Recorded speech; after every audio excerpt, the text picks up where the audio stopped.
Hola, ¿qué tal? ¿Cómo les va? Buenas noches, bienvenidos a esta edición de Resumen Central de día viernes. Jornada fría ya en la provincia del Chaco. Empezó a cambiar el tiempo ayer, lo veníamos anunciando en cada edición y hoy la verdad tuvimos que sacar los abrigos, aquellos desprevenidos, aquellos que salieron desprevenidos seguramente lo habrán notado. Podemos ver la noche de la provincia a través de las diferentes cámaras de CICE Argentina y distintos puntos de nuestro territorio.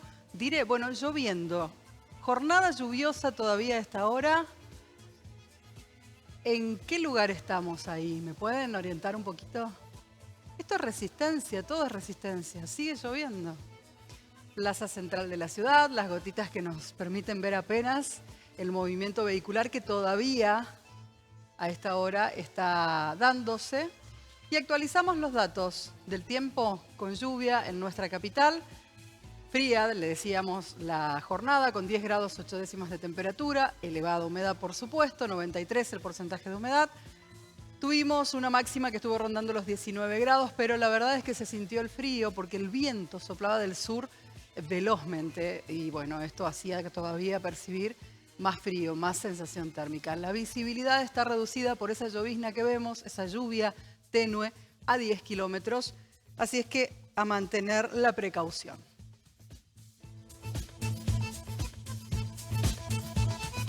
Como en cada jornada, en las primeras horas del día, desde el Ministerio de Salud Pública ofrecen el parte diario epidemiológico para dar detalles justamente en los casos relacionados a COVID-19 y a dengue en la provincia de Chaco.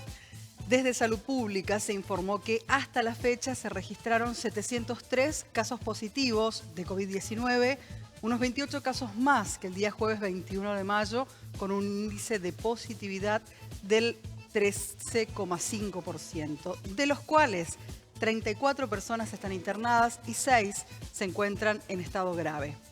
Además, se otorgaron 303 altas médicas definitivas y se registraron 38 fallecimientos por complicaciones de coronavirus. A su vez, la cartera sanitaria explicó esta mañana que se reportaron 3 casos importados en 3 isletas, Las Garcitas y Colonia Benítez. Nosotros contábamos anoche ya en el cierre de este resumen central acerca del caso, el primer caso de Colonia Benítez. Se encuentran realizando las investigaciones epidemiológicas correspondientes en cada una de estas localidades, las medidas sanitarias complementadas en los protocolos. En cuanto al dengue, en lo que va del año se analizaron 5.290 muestras y se reportaron 2.626 casos positivos. Las acciones de bloqueo de foco y fumigaciones previstas por la jornada de hoy se encuentran suspendidas por las condiciones climáticas. Sin embargo, en cuanto se pueda, por supuesto, en cuanto el tiempo lo permita, los trabajos se van a continuar realizando en cada uno de los focos.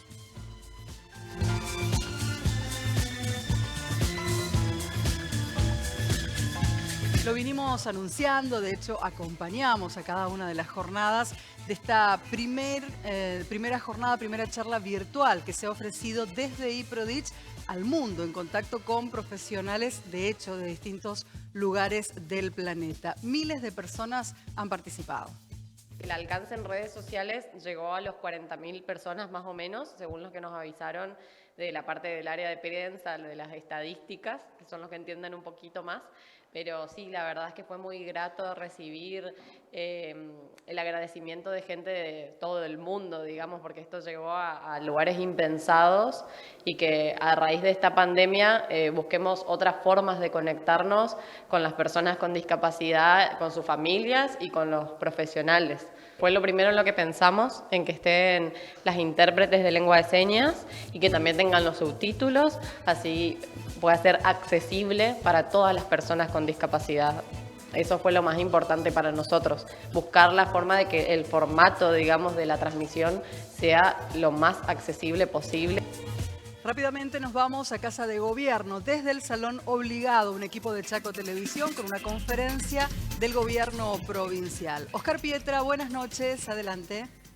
Muy buenas noches para todos, bienvenidos al Salón General Manuel Obligado. Se va a realizar una conferencia de prensa y anuncios por parte del primer mandatario provincial, el gobernador Jorge Milton Capitanich. Bueno, muy buenas noches. queridas comprovincianas, queridos comprovincianos. Hoy estamos en el día 65 de la cuarentena que arrancamos allá por el 18 de marzo del corriente año.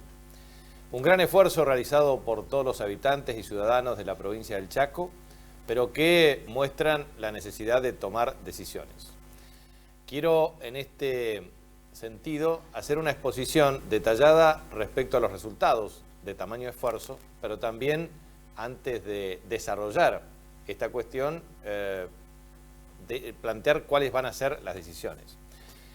Nosotros hemos hecho una red de consultas con los distintos intendentes, legisladores, actores económicos, sociales, etcétera. No hay coincidencias respecto a la decisión a tomar, pero no cabe la menor duda que es absolutamente imprescindible tomar un rumbo y un horizonte. Hoy también he hablado con el ministro de Interior, Guado de Pedro, con el jefe de gabinete de ministros, Santiago Cafiero, y por supuesto tenemos una ronda siempre de consultas con distintos funcionarios con el objeto de evaluar la situación desde el punto de vista del COVID-19 y su impacto en la provincia del Chaco.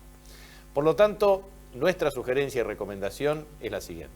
Nosotros creemos que la cuarentena administrada es absolutamente imprescindible tenerla de aquí a un tiempo determinado con un horizonte claro y definido. Nosotros creemos que la cuarentena debe proseguir hasta el mes de agosto con distintas medidas que tengan que ver con criterios a los efectos de cuidar a todos los chaqueños. En ese contexto nosotros tenemos los próximos 14 días, hasta el 8 de junio. Y en ese sentido nosotros vamos a dividir en dos etapas, hasta el 1 de junio y hasta el 8 de junio. Nosotros no podemos continuar efectivamente con distintas fases y la verdad es que los indicadores determinan que hemos retrocedido en indicadores. Retrocedimos en la tasa de duplicación, aumentamos la tasa de contagio, tenemos un índice R0 por encima de 1, lo cual amerita la necesidad de explicar los alcances de la decisión, pero es absolutamente indispensable volver atrás.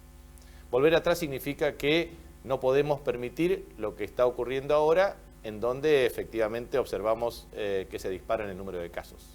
De fase 4 a fase 3 es la base de lo que vamos a hacer ahora hasta el 1 de junio y el 8 de junio.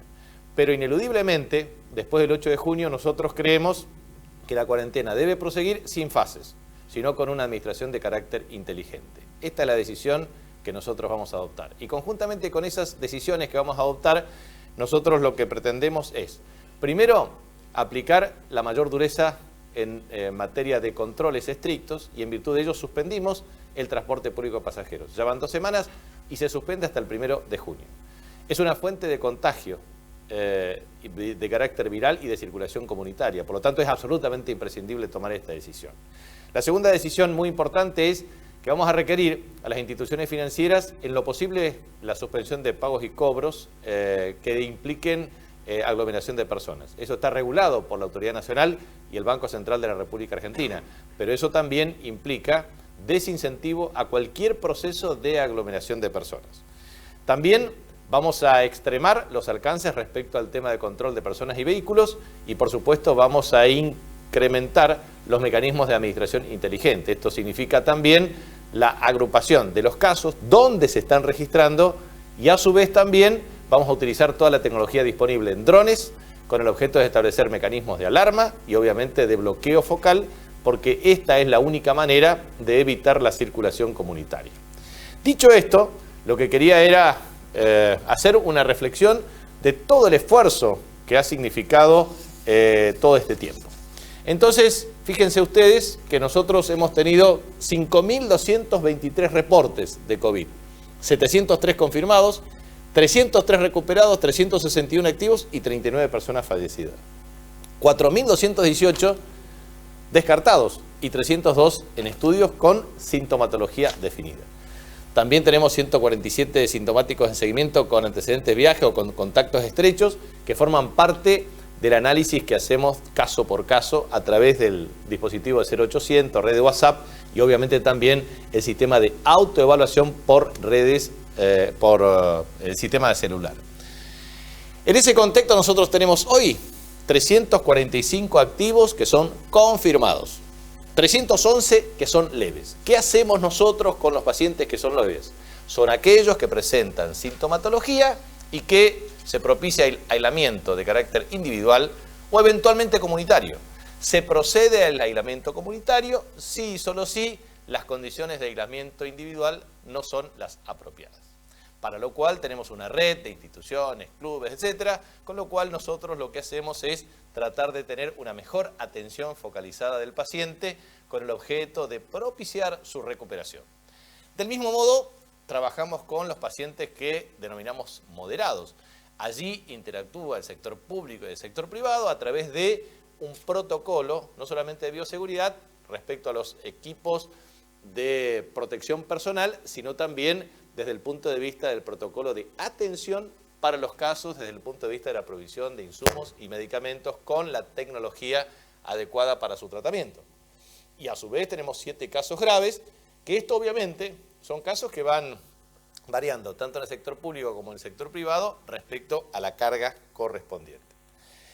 ¿Cuáles son a nuestro juicio, lo que podemos definir como fortalezas, debilidades, amenazas y oportunidades en este escenario? Primero, nosotros tenemos como amenazas es que en los últimos 75 días después de la declaración de la emergencia sanitaria, en la línea de tiempo de la toma de decisiones, lo que observamos claramente es que hicimos una gran inversión en el sistema sanitario. Realmente van cerca de 34 obras con más de 400 millones de pesos de inversión proyectado y a su vez un incremento muy significativo claramente de camas. Tenemos un incremento de 126 camas solamente en el Hospital Perrando y de 156 camas en el sistema provincial con provisión de oxígeno y también con la incorporación de asistencia respiratoria mecánica.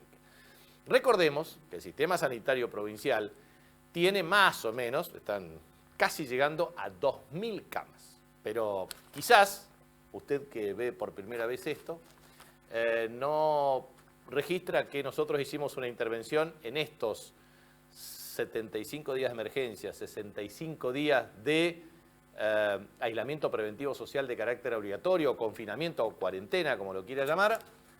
Hicimos, primero, la recuperación integral de la pastilla 6, segundo, la pastilla 9, tercero, la implantación del hospital modular, que ahora falta el equipamiento correspondiente, pero también la recuperación del hospital de Bicentenario, también toda la terminación de la obra en el hospital de Barranqueras, en el hospital de Fontana, una remodelación integral, en el hospital de Bicentenario en Juan José Castelli, también en Machagay, y así sucesivamente en distintos centros de salud, etcétera, etcétera.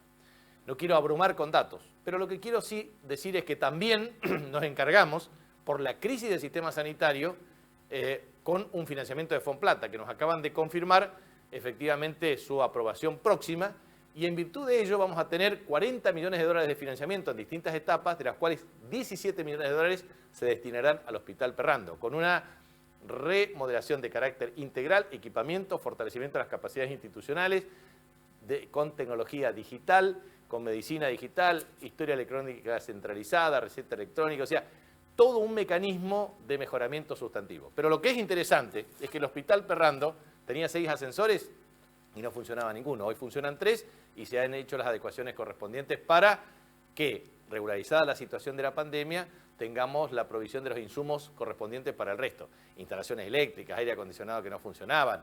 También es importante remarcar que de los 8 quirófanos, hoy andan los 8 y antes no andaba ninguno. Y así sucesivamente instrumentamos la Policía Sanitaria para un mejor sistema de control.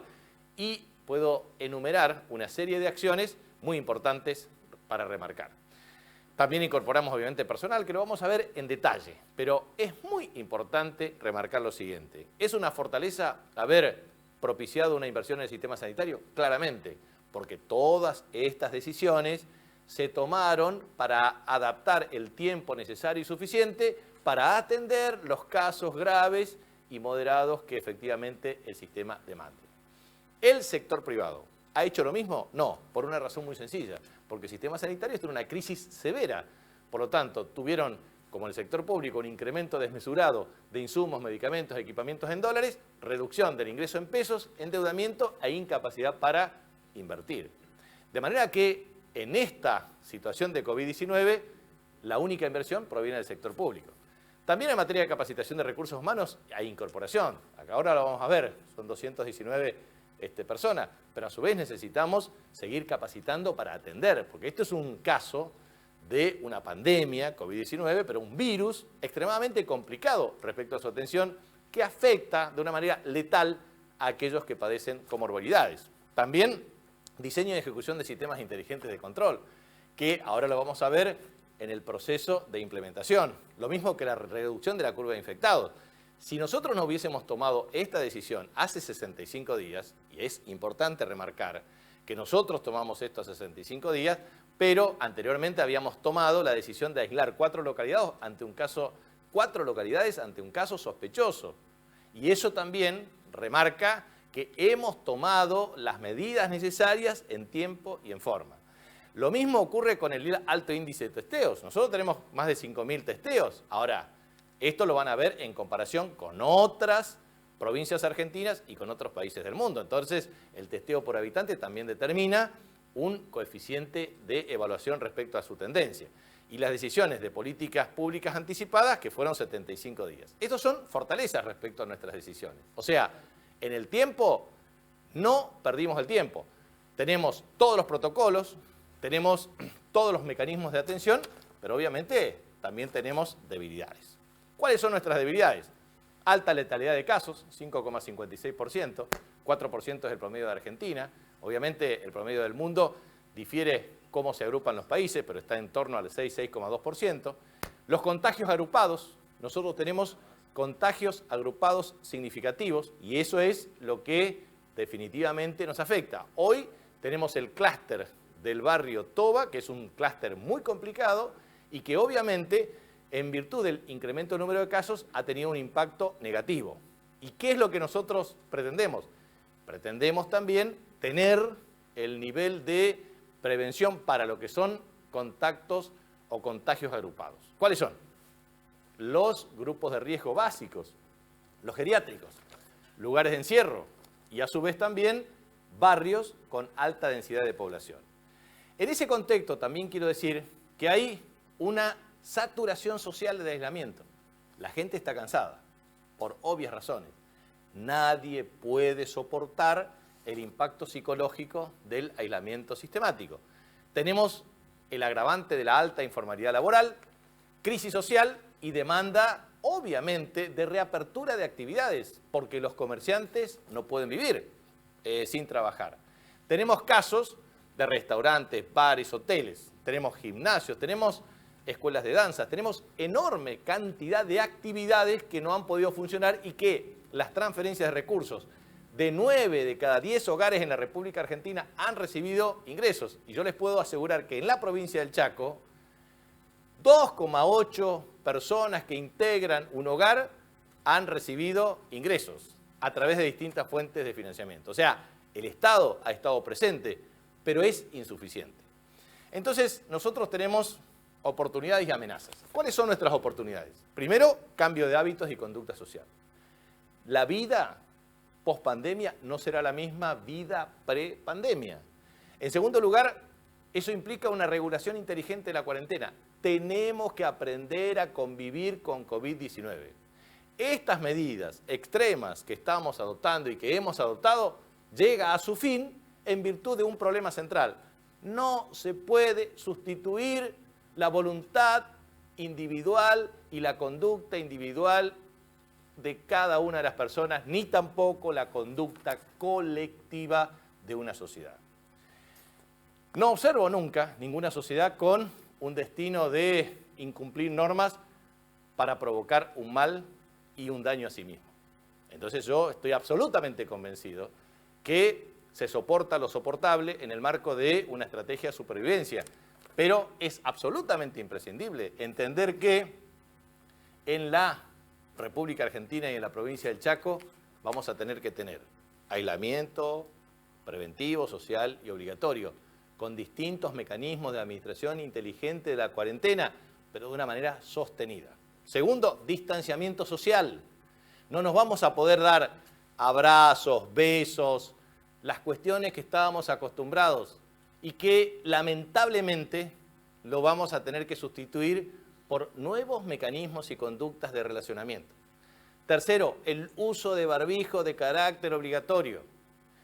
Cuarto, el caso concreto que tiene que ver con normas de bioseguridad y a su vez también el cumplimiento estricto de normas de higiene. La cuestión vinculada a test con sistema test rápido, con PCR, pero distintas metodologías, autoevaluación, y a su vez también otra cuestión que nos parece imprescindible, que es el licenciamiento obligatorio para las personas que constituyen factores de riesgo. En la provincia de Chaco hay 200.000 personas que están en riesgo, y serio riesgo, con comorbilidades o patologías de base que los pueden llevar a la muerte. La solidaridad en el pueblo chaqueño implica que tenemos que cuidar a aquellas personas que en definitiva constituyen grupos de riesgo. Si nosotros no somos capaces de tener la solidaridad con un abuelo o con una abuela, de ir a hacerle la compra en la despensa o en el supermercado para que pueda comer y alimentarse bien, comprar su remedio y medicamento, cobrarle la jubilación y poder garantizar su vida adecuada y digna, o una madre embarazada, o una persona que tiene desde una enfermedad renal hasta determinados tipos de patologías de base que lo hacen vulnerable. ¿Cómo no vamos a tener la conciencia de ayudarlos entre todos para que en esta etapa no sufra ningún peligro? Porque el problema es que si esa persona toma contacto con el virus, sus perspectivas de letalidad son altas. Entonces, la protección de la vida consiste en proteger a las personas de mayor vulnerabilidad. Lo mismo que es necesario tener mayor racionamiento en la circulación de vehículos y de personas. Ya no podremos circular como antes, ya no podremos andar como antes. Lo mismo en el nuevo diseño de funcionamiento en el área metropolitana, o lo mismo con la reducción del número de casos que efectivamente podemos propender en tanto y en cuanto nos cuidemos. Ahora, ¿cuáles son efectivamente nuestras amenazas? Y nuestras amenazas son muy claras. El incumplimiento de la cuarentena es una de ellas, la propagación de casos en geriátricos, lugares de encierro y barrios populares con alta densidad, las 200.000 personas que constituyen grupos o factores de riesgo, la alta concentración de personas para cobros y pagos por falta de uso de herramientas digitales, la circulación comunitaria extendida y el rompimiento de la barrera del área metropolitana de Gran Resistencia. O sea, hoy el 97% de los casos están concentrados en el área metropolitana, 82% de resistencia. Si eso se rompe y va al interior, tenemos circulación comunitaria extendida. Eso es lo que hay que hacer. Entonces, ¿cuáles son nuestras amenazas? Que se expanda el virus en más barrios y en barrios de mayor concentración popular, que a su vez tenga mayor tasa de contagio y que a su vez tenga un índice de letalidad incremental por comorbilidades o patologías de base. Esto es lo que tenemos que superar entre todos. Entonces, el tema que quería explicar es que nuestra línea de tiempo, digo porque acá y están todos en su derecho de preguntar por qué el Chaco tiene más casos que el resto del país, la tercera provincia del país. ¿Por qué tenemos tantos fallecimientos o muertes? ¿Por qué algunas provincias de al lado no la tienen? Bueno, entonces, ¿qué hicimos bien o qué hicimos mal? Porque podemos tener ese análisis, pero la verdad es que el virus es letal en términos de el impacto que ocasiona y lo que genera en la población. Ahora bien, cuando nadie hablaba de esto, el 4 de marzo teníamos un comité de especialistas. El 9 de marzo tuvimos efectivamente el primer caso positivo, pero tiene que ver con personas que ingresaron del exterior, de países que tuvieron circulación comunitaria o viral, y que entre el 24 y 28 de febrero ingresaron a la República Argentina con sintomatología que se manifiestan principalmente a partir del 4 o 5 de marzo. Análisis correspondiente, primer caso confirmado, 9 de marzo. Lo que se denomina son casos importados. Los casos importados se pueden transformar en casos estrechos y esos casos estrechos se confirman luego en circulación comunitaria. 3 etapas. ¿Cómo se dan los casos? Muy fácil. Si hay alguien que que no tuvo efectivamente una sintomatología y tuvo una vida normal, los que pudieron venir del exterior, porque eso efectivamente ocurre así, pueden tomar, compartir mate, abrazos, intercambios de saludos, besos, abrazos, etcétera, distintos mecanismos de intercambio, pueden ser círculos extendidos de personas y esos son contactos estrechos que efectivamente pueden darse o no darse como casos confirmados. Y a partir de ahí, la bola es de nieve, sigue y sigue creciendo. Y eso depende de la capacidad de frenar esa bola de nieve. Nosotros el 11 de marzo tomamos una decisión drástica, aislamiento de localidades por 72 horas con un caso sospechoso. ¿Qué otra provincia lo tomó? Ninguna. El 12 del 3 creamos la Comisión de Seguimiento Sanitario, ya teníamos un comité de expertos, porque acá se pregunta, ¿acá hay comité de expertos? Sí, claramente, la ministra de Salud, y nos hemos reunido, pero sobre todo hay una disposición en el orden nacional de la autoridad sanitaria, pero a su vez, claramente, ¿qué opinan el comité de expertos de la provincia del Chaco? Obviamente lo que opinan todos respecto a la necesidad de implementar estas decisiones. Nosotros el día 13 licenciamos con carácter obligatorio a las personas del sector público, los que ingresaron del exterior, a los que se encuentran en grupo de riesgo. El 16, el día 8 del aislamiento, planteamos claramente el decreto provincial número 432 con protocolo unificado, con medidas de higiene, con actividad bancaria y transporte público limitado. El 17 emitimos el decreto 433 y obviamente decretamos el aislamiento social antes que la nación argentina y empezó a regir a partir del día 18.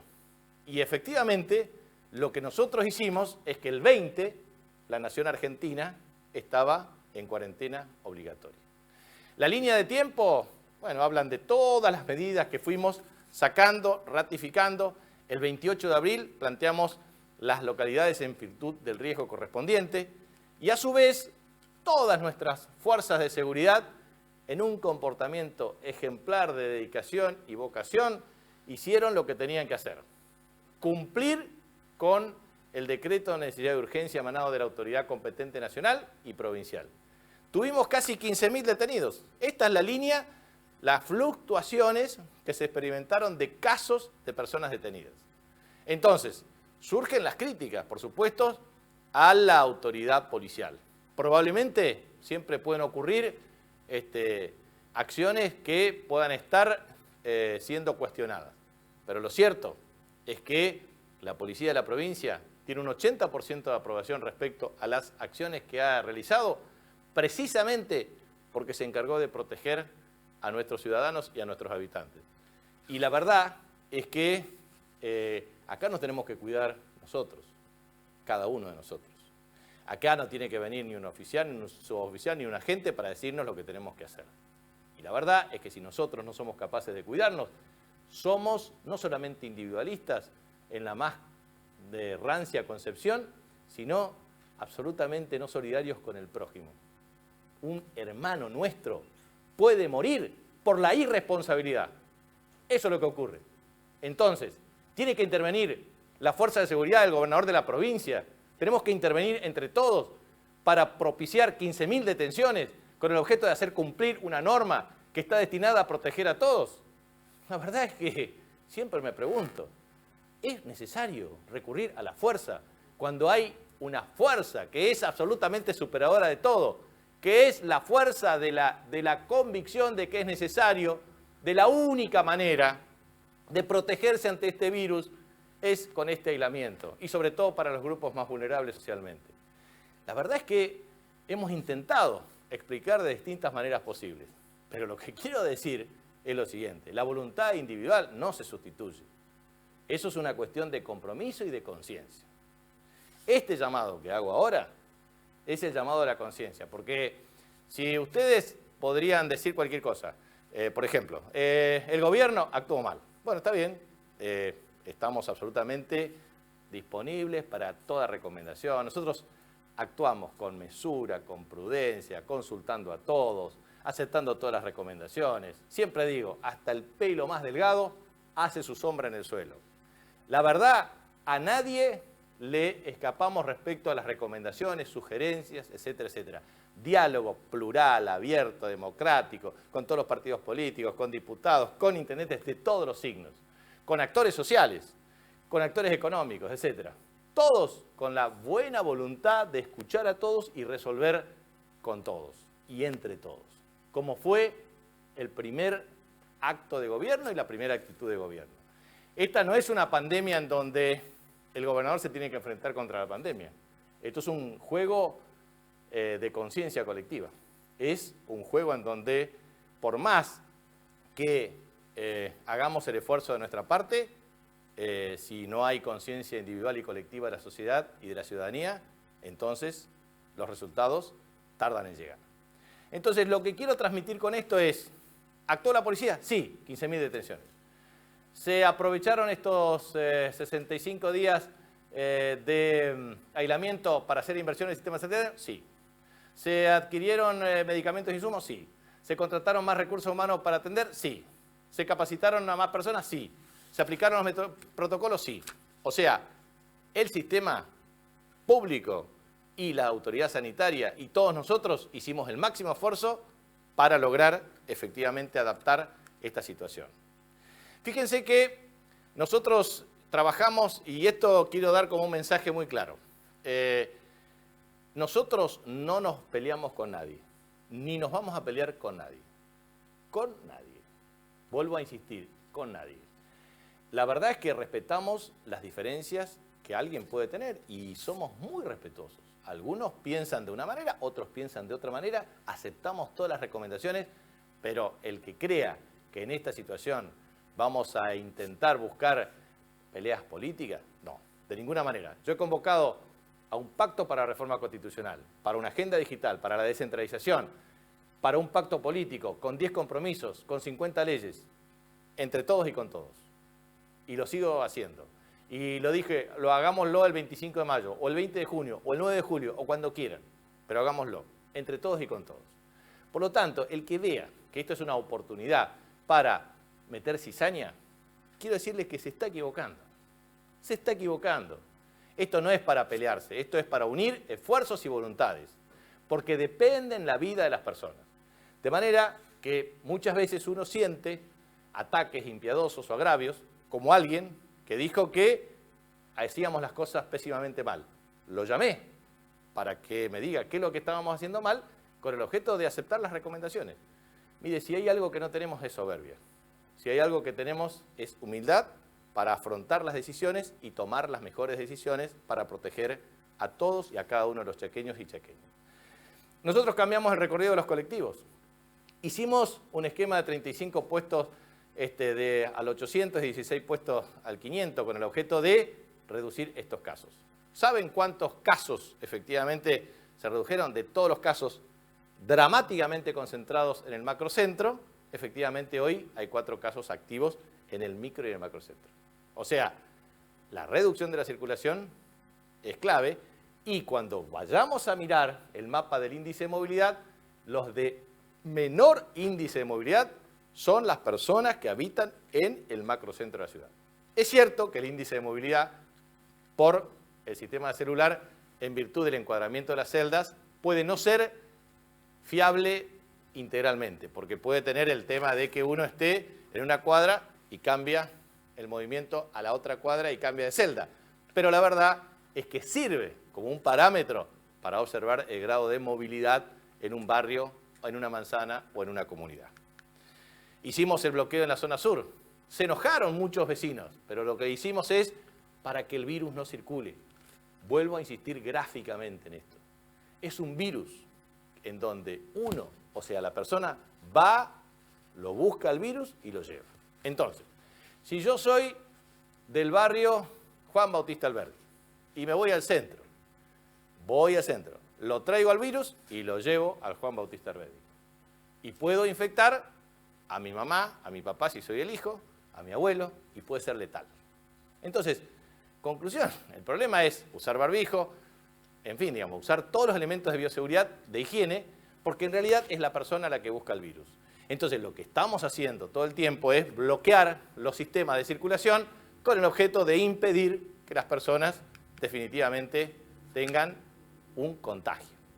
211 recursos humanos, 39 respiradores. Eso es una extraordinaria realización. Vuelvo a insistir, Castelli, Peña, Fontana, Barranquera, Aronesa, Plaza, Sausalito, Charaday, Machagay, Tres Pozos, Mapic, el Centro de Salud de Pampa Indio, todo eso, más el Hospital Perrando, con todas las decisiones que se han tomado y que nos falta ahora el oxígeno y el tema de los casos en el Hospital Perrando, que tiene que ver con los respiradores para el nuevo hospital modular. Pero la verdad es que eso, junto al financiamiento Fonplata, permitirá tener una ciudad sanitaria integrada con el hospital pediátrico de primer nivel y calidad. Y esto significa realmente un nivel de esfuerzo. Y ahora estamos trabajando mucho también para lograr un mecanismo de financiamiento para la adquisición de insumos y provisión desde equipos de EPP, digamos, de protección personal, que son complicados, porque es complicado conseguir barbijo N95, camisolines, cofias, es muy difícil. Logramos la erradicación de una empresa de origen chaqueño que está importando un bien de capital de China. Hicimos la gestión con Aerolínea Argentina para que venga el equipo, los bienes de capital, después para conseguir la tela, con el objeto de producir 7,5 millones de barbijos por mes. Bueno, a su vez le pedimos camisolines, le pedimos varias cuestiones. Todo el día, todos los días trabajamos para lograr esto, porque también el sistema sanitario en teleconferencia nos ha planteado claramente que no tienen los elementos básicos de protección de personal, por una razón muy sencilla, o porque no tienen financiamiento o porque no tienen provisión, porque hay una pandemia que afecta al mundo, que impide tener desde respiradores hasta tecnología, hasta medicamentos y hasta elementos de protección personal. ¿Saben por qué? Porque todos los demandan y porque eso es un problema serio. Entonces, estuvimos trabajando, inclusive con la generosidad del gobernador Axel Kicillof y Daniel Goyán como ministro de Salud, para que nos anticipen determinados insumos y nosotros después, con el plan de compras, en forma como tenemos que hacerlo, digamos, a través de estrategias de adquisición internacional con China, lo podamos eventualmente compensar. Ahora, ese es el gran problema, porque tenemos que conseguir los bienes de calidad, pero a buen precio. Porque obviamente también no se trata de comprar a cualquiera que pretenda meter un insumo, un producto altamente demandado a cualquier precio, porque preservamos el bolsillo de los chaqueños y la honestidad y la transparencia y la honradez de nuestra gestión. Entonces, nos parece que eso es muy importante decir. Fíjense, tenemos hoy el 8% de las camas ocupadas del sector público y privado.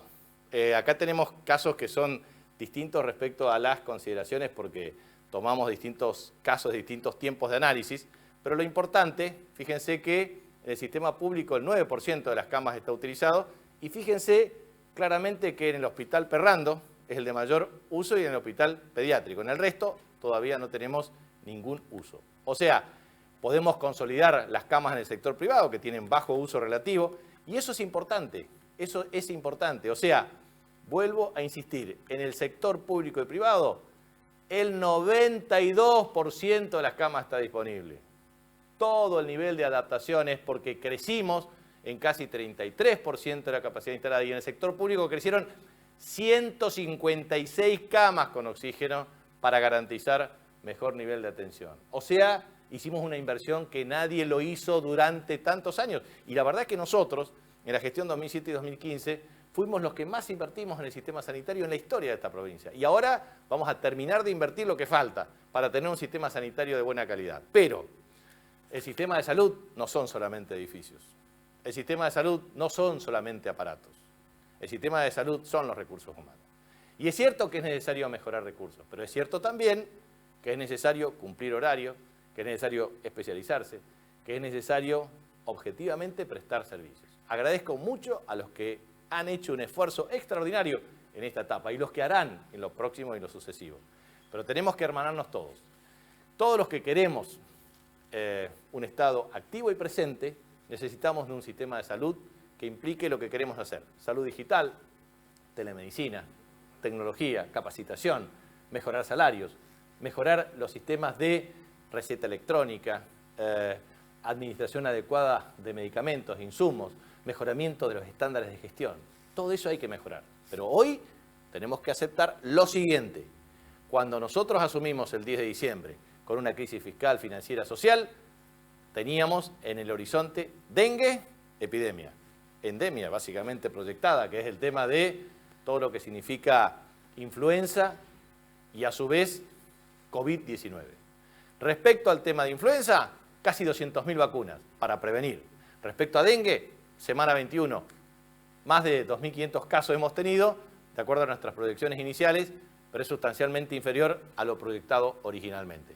Y ya estamos trabajando en el fortalecimiento de del área de epidemiología, un fortalecimiento y capacidad institucional de control de vectores, no solamente para dengue, sino también para TBC, sino también para mal de Chagas y también para prevenir claramente epidemias, pandemias, endemias que efectivamente pueden ocurrir en un mundo global que se interconecta y que está probado que no hay distancia y que no hay temperatura que detenga determinado tipo de virus. También quiero decir lo siguiente, Argentina, este número cambia cada rato, ya tiene más de 10.000 casos, pero 419 muertes que se van actualizando. Pero fíjense, en la Organización Mundial de la Salud ha determinado que hoy el foco de contagio en el mundo es América del Sur. Ese foco de contagio en el mundo, que es América del Sur, lo lidera Brasil. Y obviamente Chile, y después Ecuador, y después Argentina. O sea, el esfuerzo vale la pena. El 70% de los casos hoy en la Argentina están en lo que se denomina AMBA. Nosotros estamos cerca del 7% de los casos de todo el país. Desafío de todos los chaqueños es trabajar unidos para lograr definitivamente cortar el contagio. Y esa es la responsabilidad que tenemos en las próximas 2 semanas. Nosotros tenemos en la comparación de letalidad, fíjense los países, 20% de letalidad Francia, Bélgica, Italia, Reino Unido, etcétera, por población añosa o por dificultades mismas en el sistema sanitario. Argentina 4% por haber tomado las medidas necesarias y suficientes con anticipación.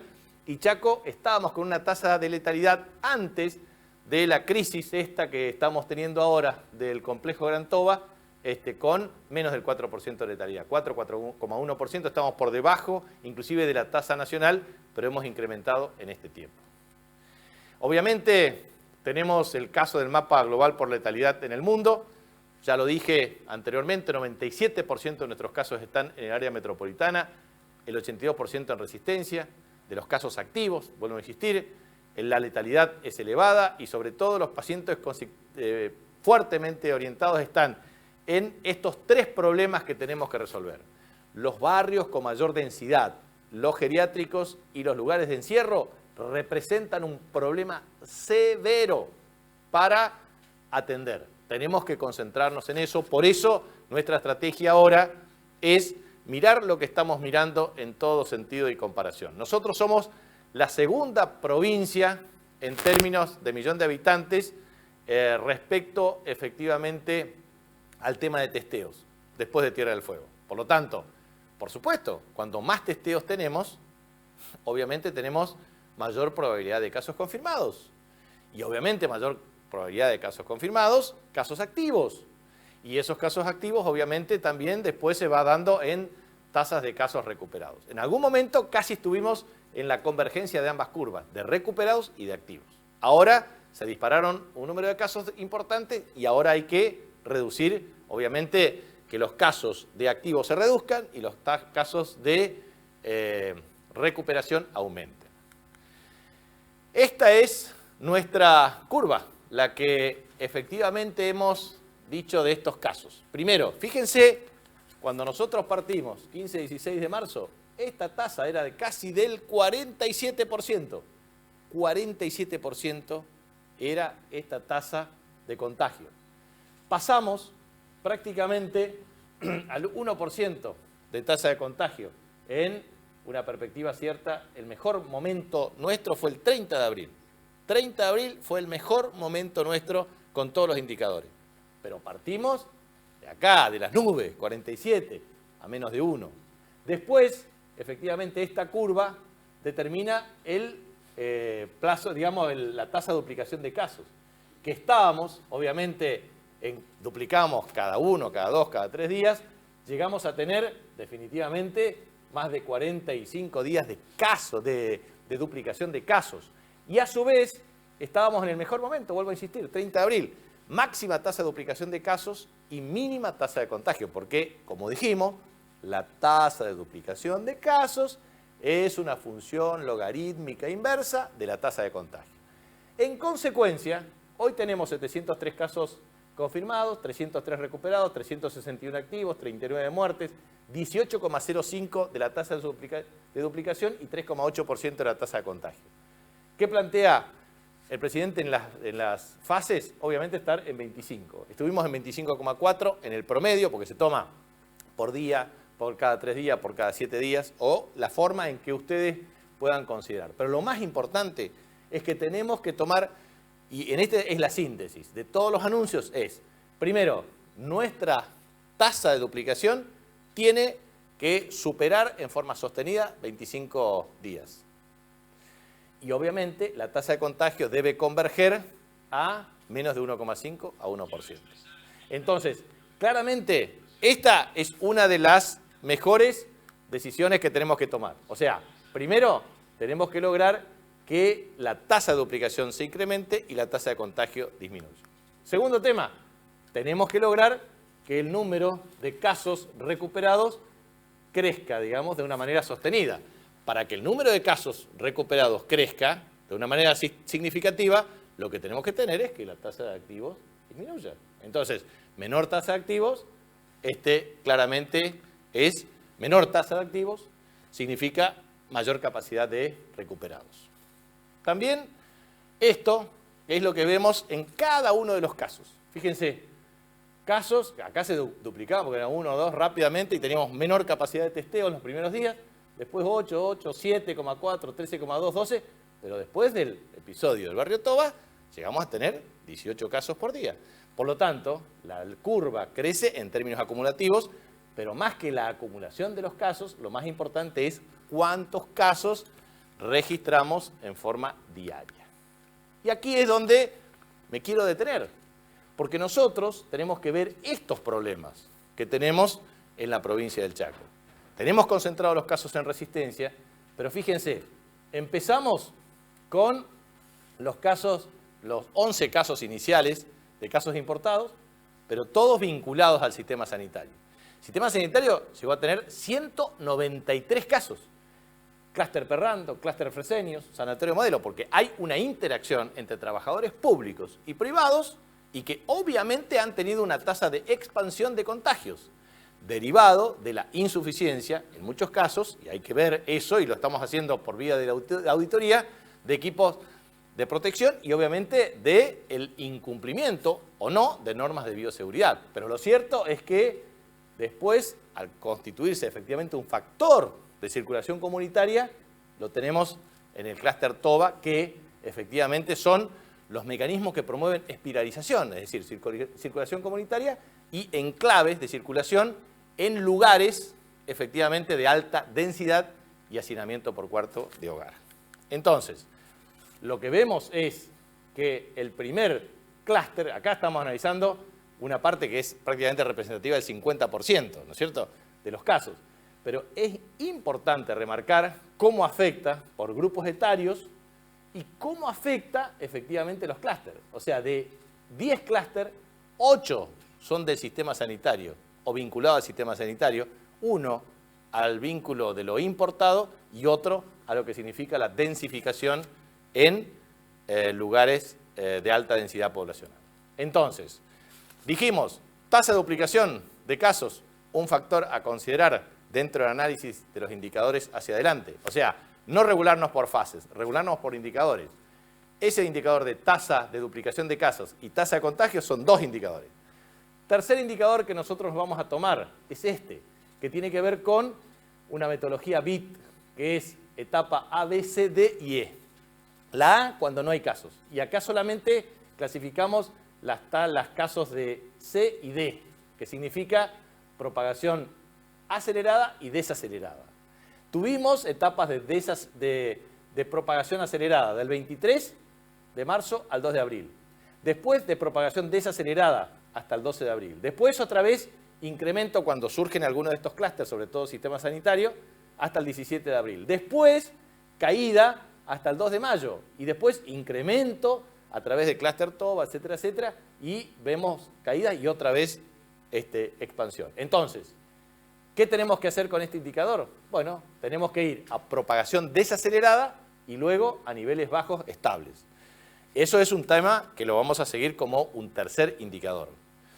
Este tema es que nos permite ver una cuestión central en la provincia. Fíjense, tomamos nosotros el caso, esto acá este esquema de circulación baja es en el micro y en el macrocentro de la ciudad de Resistencia. Esto en morado es medio, alrededor del macrocentro de Resistencia, y acá donde tenemos los clústeres de alta movilidad. Todos los días nosotros tenemos el índice de movilidad de las personas a través de la provisión de información del uso de celulares. Obviamente tiene sus problemas derivados de las celdas y los niveles de cierre de las celdas, pero nos da claramente una perspectiva cierta. En el caso concreto del microcentro de la ciudad y en el macrocentro, 15% de movilidad. Pero el 12 de abril, para tomar una fecha, 15% de baja movilidad en el micro y en el macrocentro de la ciudad de Resistencia, 107% en la periferia, incluye Barranqueras, parte de Vilelas, Barranqueras y Fontana, y alrededor de Resistencia. Entonces, la cuestión es central. No queremos enfermarnos, no queremos contagiarnos y tenemos que cuidarnos. Con esta movilidad no vamos a poder resolver el problema. Entonces, lo podemos trasladar a toda la provincia. Tenemos este mapa todos los días.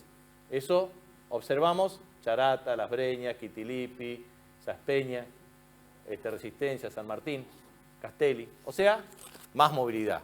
Y eso significa también que si bien no registran casos activos o están en proceso de aislamiento y sin contagio, lo cierto es que tenemos que cuidarnos. Este es el otro indicador que nosotros vamos a tomar todo el tiempo, que es el indicador de R0, que es el número básico de reproducción de una infección. Que en ese sentido lo que determina es el promedio de los casos nuevos que genera un caso a lo largo de un periodo infeccioso. Fíjense, nosotros estuvimos en el periodo de abril, que decíamos, realmente en el mejor momento. O sea, estábamos por debajo de 1. Cuando está por encima de 1 es preocupante. Cuando está por debajo de 1 es positivo y cuando está por arriba de 2 es incontenible. Entonces, tuvimos periodos altos, fíjense, casi de superior a 2, bajamos drásticamente, ahora subimos y ahora lo volvimos a bajar al indicador. Ese es el cuarto indicador que nosotros vamos a manejarnos en forma de cuarentena obligatoria y administrada. Pero también nos vamos a manejar con estos casos. Acá hay 45 unidades territoriales clasificadas como barrios o asentamientos en la ciudad de Resistencia, tomando en consideración 85.482 viviendas, 341.928 de población y 38.500 mayores de 60 años. Esto es censo corregido, pero también corregido por otro indicador complementario. Pero lo que queda claro es, esto rojo es que tenemos más de 1 a 3 casos, más de 3 casos, hasta 3 casos. Lo leve es que tenemos de 1 a 3 casos. Y los sin activos es la parte negra, y de moderado tenemos de 1 a 3 casos, y menos de 1 caso es por lo celeste. Entonces, vamos a tomar en consideración, estamos hablando del centro de la ciudad de Resistencia, que ahora está mejorando, Villa Centenario. Después, acá tenemos todos estos casos en donde no tenemos activos. Acá tenemos claramente la concentración ahora del complejo Gran Toba, etcétera, etcétera. Entonces, concretamente, este mapa lo vamos a trabajar con cada uno de los intendentes y con un equipo de intervención territorial, para lo cual vamos a hacer una convocatoria a la Policía de la Provincia, a la Gendarmería Nacional, a la Prefectura Naval Argentina, pero también a un equipo de voluntarios de la Administración Pública de todos los niveles, municipal y provincial, con el objeto de establecer un sistema de monitoreo y control, porque no alcanza con los agentes y vamos a hacer una capacitación inmediata para hacer un sistema de seguimiento y bloqueo focal. Esto para evitar estos casos que implican, fíjese, Toba, Centro Cherillí, Central Norte, Palermo 1, Asentamiento Camalote, Villa Centenario, Villa Guío, Barrio Provincias Unidas, Villa Encarnación de Jesús, Villa Luisa, Barrio España. Estos son casos, ahí tenemos 240 casos activos y también 191 recuperados. Entonces, de 431 casos analizados. Entonces, tenemos el nivel de seguimiento de los casos activos, recuperados, de lo que significa el mapa de calentamiento, en donde se van expresando claramente los puntos de contagio a los efectos de tomar las decisiones de intervención adecuada. Aquí es donde vemos claramente la distribución geográfica del número de casos. Lo seguimos barrio por vivienda y efectivamente por grado de clasificación por edad. Tenemos una población de 60 años o más en 295 viviendas y eso implica que 133, tenemos una identificación en cada barrio, cada persona, justamente para ver que son 16.138 personas de más de 60 años que requieren un cuidado de mayor profundidad. Y acá tenemos estos casos en Barberán, en Delindo Felipe Vittel, en Asentamiento Menem Jr., en Soejipe, en Villa Facundo, en Barrio Facundo, en Villa Libertad, en Villa Centenario, en Villa del Parque, Belgrano, en Mariano Moreno, en Villa del Carmen, Los Lirios, Don Rafael, Villa San Martín, Villa Pupo, Asunción, Villa Universidad, Odorico, Villábalos, todo el conglomerado de Encarnación de Jesús, Camalote, Villa Luisa, Guío, Cherillico, TAP, Toba, etc. Todos estos casos tenemos casos a menos de 200 metros, con lo cual vamos a tener una estrategia de seguimiento y de bloqueo focal a los efectos de evitar la circulación comunitaria expansiva del virus. Como ven, superado Resistencia y el área metropolitana, tenemos casi todo verde la provincia del Chaco. Son casos muy específicos en determinados lugares, pero lo que quiero decir es que, en definitiva, nuestro problema está concentrado aquí. Por eso queremos trabajar la etapa inteligente de la cuarentena. Ya tenemos en vigencia una autoevaluación a través de una declaración jurada vía celular. ¿Eso qué significa? Que tenemos la posibilidad de una autoevaluación a través de inteligencia artificial que implica un algoritmo de carga y de proceso que nos permite ver exactamente casos de riesgo alto, leve, medio o bajo. Y a partir de ahí la interconexión con el 0800 y el equipo médico con el objeto de ver los 10 puntos de respuesta con sintomatología determinada. Rápida capacidad de respuesta y eso significa dos condiciones. Con autoevaluación vamos a plantear un sistema de declaración jurada para circular y también con un sistema integrado de turno. ¿Para qué? Para que podamos regular el flujo de conectividad y de tránsito de las personas. Que no esté más tiempo del que debería, que no pierda tiempo, que no genere congestión y que a su vez no genere aglomeración de ninguna naturaleza. No es para hacer inteligencia, no es para hacer una incidencia respecto al control de la vida de las personas. Es para lograr en lo posible que un agente o una persona entrenada tenga una tablet o un celular y pueda tener un código QR y en forma automática efectivamente lo pueda controlar. Entonces, ¿qué significa eso? Que todos vamos a tener un sistema de carga, de medición de la movilidad, de verificación de los turnos, de la autodeclaración jurada y eso nos va a permitir convivir con el COVID-19 en mejores condiciones. ¿Por qué? Porque si nosotros no hacemos eso, no tenemos las herramientas más eficaces para evitar cualquier proceso de expansión viral. Por eso estamos adaptando toda la tecnología con ECOM y efectivamente, por eso dividimos esto hasta el 8 de junio y hasta el 1 de junio. Entendemos que al 1 de junio vamos a tener un gran desarrollo en esta cuestión y con un buen entrenamiento para medir. Estimamos nosotros son 150 puntos de control en toda la provincia con un sistema de capacitación que nos va a permitir tener un control muy adecuado e inteligente del sistema. Bueno, es esto lo que quería transmitir. Ha sido extensa la exposición, pero lo que quiero transmitir es que tenemos que tomar decisiones. Y la verdad es que a mí me hubiese gustado estar en otro escenario, en otra situación, pero tenemos problemas y tenemos que admitir los problemas y tenemos que tomar las decisiones que mejor correspondan en coordinación con la nación y con los municipios.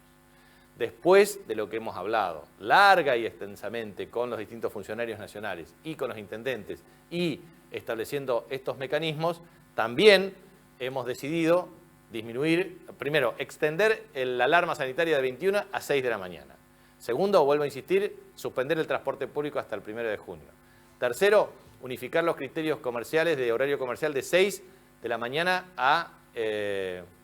ahí estamos discutiendo entre 4 a 6 entre 16 horas, 6 de la mañana hasta 16 horas, básicamente para establecer todo un mecanismo de ordenamiento, circulación y evitar efectivamente aglomeración. Y por último, vamos a ver exactamente con la normativa del Banco Central respecto a si en el transcurso de esta y la próxima semana podemos evitar los mecanismos de concentración o aglomeración de personas por pagos, porque felizmente hemos concluido el 22 de mayo con, hoy efectivamente, 22 de mayo, hemos concluido todos los pagos por el IFE, a través del nuevo Banco del Chaco. Se hizo de un modo impecable, sin aglomeración de personas, cumpliendo todas las normas de bioseguridad en toda la provincia del Chaco. Entonces, la verdad también quiero decir lo siguiente, el esfuerzo desde el punto de vista fiscal y financiero es extraordinario. Por eso estamos cumpliendo en forma y en tiempo los haberes jubilatorios y los pagos a los activos. Muchos reclaman aumentos, cuando en definitiva otros no tienen ni siquiera un plato de comida todos los días en la mesa de cada hogar. O sea, la solidaridad también implica entender la gravedad de la situación y cómo nosotros asignamos bien los recursos. Es decir, hicimos y hacemos lo máximo posible desde el programa de recuperación económica, desde la infraestructura, desde el desarrollo productivo, acompañando a todos los que efectivamente lo necesitan. Lamento mucho lo que ocurre, pero la verdad es que estoy absolutamente convencido que si hacemos este último esfuerzo con alto nivel de conciencia, logramos mejorar estos indicadores que son claves. Tasa de duplicación de casos, disminución abrupta de la tasa de contagio, disminución del índice R0 a menos de 0 y el modelo BID desde el punto de vista de la tasa de contagio, desde el punto de vista de sus respectivas fases, creo que vamos a tener una capacidad enorme para ir generando la mayor flexibilización de actividades, convivir con el COVID de una manera inteligente. Pero no lo vamos a poder hacer si nosotros no adoptamos estas medidas para siempre. Implica cambio de conductas, implica conciencia individual, implica conciencia colectiva. El esfuerzo que nosotros podamos hacer no puede sustituir el esfuerzo de cada persona. No lo hacen por un gobierno, no lo hacen por una gestión. Lo tienen que hacer por cada uno de nosotros, por sus padres, por sus hijos, por sus nietos, por sus abuelos, por su historia, por su memoria. Lo tienen que hacer en defensa propia.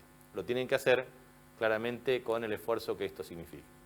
2 semanas en la vida de una persona, para algunos es mucho tiempo, para otros es poco tiempo, pero 2 semanas más de esfuerzo. 2 semanas trabajando juntos, 2 semanas con mejor capacidad de monitoreo, podemos lograr muy buenos resultados y a partir de ahí vamos a hacer el máximo esfuerzo. Por eso también quiero decirles que con el complejo Gran Toba estamos haciendo un operativo muy fuerte. Instalación de carpa sanitaria, implementación de 80 camas, reparación de la infraestructura sanitaria de la escuela, de infraestructura escolar. Vamos a poner más LED, pavimento urbano, 200 casas he obtenido hoy con Santiago Cafiero, compromiso a partir de la semana que viene para terminar toda la infraestructura del barrio Toba, también para reducir el hacinamiento y es también esta hora para resolver los problemas de cloacas y problemas estructurales del barrio. El barrio tiene muchos problemas, hay problemas de consumos problemáticos, problemas de seguridad, problemas de inclusión social, problemas que hemos intentado nosotros trabajar mucho tiempo en eso, pero se interrumpieron en los últimos 4 años. Vamos a recuperar esa inversión, vamos a recuperar el compromiso y vamos a hacer el máximo esfuerzo para construir con todos y entre todos. Gobernador, vamos a pasar algunas preguntas de periodistas. Daniel Gómez, de Radio Espectáculo y Máxima. ¿Cómo se va a trabajar en los geriátricos, ya que hoy se registraron 2 casos en el hogar de Nazaret? Bueno, en los geriátricos nosotros tenemos 26 RAM en toda la provincia de residencia de adultos mayores con 450 personas, abuelos y abuelas. En ese sentido nosotros cumplimos estrictamente el protocolo y a su vez también la vicegobernadora de la provincia ha interactuado también con la ministra de Desarrollo Social en un programa para el cumplimiento con los geriátricos privados. Por lo tanto, hay un protocolo vigente. Segundo, es necesario extremar los recaudos necesarios a los efectos de evitar el contagio. Y en virtud de ello, si se cumple con el protocolo, ineludiblemente vamos a resolver adecuadamente el problema. Roberto Espinosa, de Radio Provincia y Agencia Foco, en la reunión que mantuvo con los intendentes de la región 10, ¿se logró trazar un plan de lucha común entre el Ejecutivo Provincial y el Intendente de Resistencia para hacer frente a la pandemia? Sí, la verdad que hemos coordinado acciones y ahora lo que resta es trabajar muy claramente en las próximas 2 semanas para obtener estos resultados. Quedamos todos con la siguiente definición, digo, para que quede claro. Nuestra cuarentena, el modelo de cuarentena, confinamiento, aislamiento preventivo, social, obligatorio, se extiende para nosotros para agosto. Nada de espectáculos públicos, suspensión de clases, fiestas patrias, etcétera, etcétera. Ahora bien, en las próximas 14 días, fase 3, rigurosidad y eliminación, o sea, concretamente suspensión del tema de transporte público de pasajeros y rigurosidad en los sistemas de control con administración inteligente. Y después, convivencia con eliminación de fases y un modelo de cuarentena inteligente administrada. Última pregunta, Romildo Labia, de Cadena Los Ángeles de Castelli. ¿Cómo es la provisión de equipos de protección para COVID y si hacen la capacitación de su uso adecuado dentro del personal de salud? Bueno, nosotros hacemos, en el caso, por ejemplo, de la región sanitaria con asiento en Castelli, estamos siempre garantizando la provisión de los insumos y los elementos de EPP, digamos, que son equipos de protección personal, pero lo hacemos de un modo riguroso también desde el punto de vista de su administración, por una razón muy sencilla, porque tenemos restricciones desde el punto de vista de la provisión. Pero concretamente se hace claramente la capacitación de su uso y también se hace la provisión garantizada. Nosotros estamos ahí para ayudar y para desempeñarnos de la mejor manera posible con el objeto de garantizar la solución del problema. Pero vuelvo a insistir, abrimos esta vía de negociación también con la Provisión Internacional de China y a su vez también con el aporte que hace el Ministerio de Salud Pública de la Nación respecto a equipamientos y también de elementos. Pero también nosotros hemos asignado este cuatrimestre ya más de 3.000 millones de pesos entre personal, equipamiento, recursos, infraestructura. La verdad es que se ha hecho un gran esfuerzo para poner al sistema sanitario de pie para afrontar esta pandemia que es muy complicada y que requiere tiempo y recursos humanos. De esta manera, damos por finalizada esta conferencia de prensa con la presentación de esta cuarentena administrada con inteligencia por parte del gobernador de la provincia, Jorge Capitanich. Muchas gracias. Bien, hasta aquí las palabras del gobernador de la provincia. Estábamos esperando justamente estos anuncios teniendo en cuenta que hubo una reunión, como bien se dijo hasta recién, en horas del mediodía. Anoche habían comenzado con los intendentes de la zona 10, que justamente son donde el Gran Resistencia hay más casos. Oscar. Bueno, hasta aquí entonces la conexión con el Salón Obligado de la Casa de Gobierno. Nos vamos ahora a ver cómo se vienen los próximos días. Presidencia Roque Safeña es el punto de referencia para la zona centro de nuestra provincia. Fíjense cómo va a ir bajando la temperatura. El domingo me parece que no salimos de la cama, ¿eh? Mañana sábado ya se espera una temperatura mínima de 7 grados con cielo parcialmente nublado. El solcito que está ahí, pero tímido, una máxima que va a llegar a los 17 grados. El domingo, 5 grados de mínima. Bueno, ¿quién se va a levantar tan temprano el domingo? Poca gente, ¿no? Hay gente que sí es madrugadora. Con 20 de máxima, se pone un poco más agradable después, más otoñal. Y el lunes ya, lunes 25 de mayo, chicos, tenemos programación especial de Chaco Televisión. Esténse atentos durante toda la jornada. 8 grados de mínima, 23 de máxima. Si en casa quieren disfrazarse de dama antigua, de mazamorrera, ¿qué era nuestro director usualmente en el jardín de infantes que hacíamos esto? ¿Qué solía hacer Matías Arce? Me dice que el vendedor de velas, claro, como corresponde, igual que yo, mazamorrera. Nunca pude ser, ni quise tampoco ser dama antigua, siempre estaba ahí. Los jardines se disfrazan igual, o sea, los jardines piden virtualmente a los chicos que toda la familia participe y se disfraza. Lo podíamos ver esta tarde, creo que compartían algunas fotos que los chicos estaban representando a nuestros personajes patrios. Bueno, General José de San Martín, el punto de referencia de la zona centro-este de la provincia, también fresco,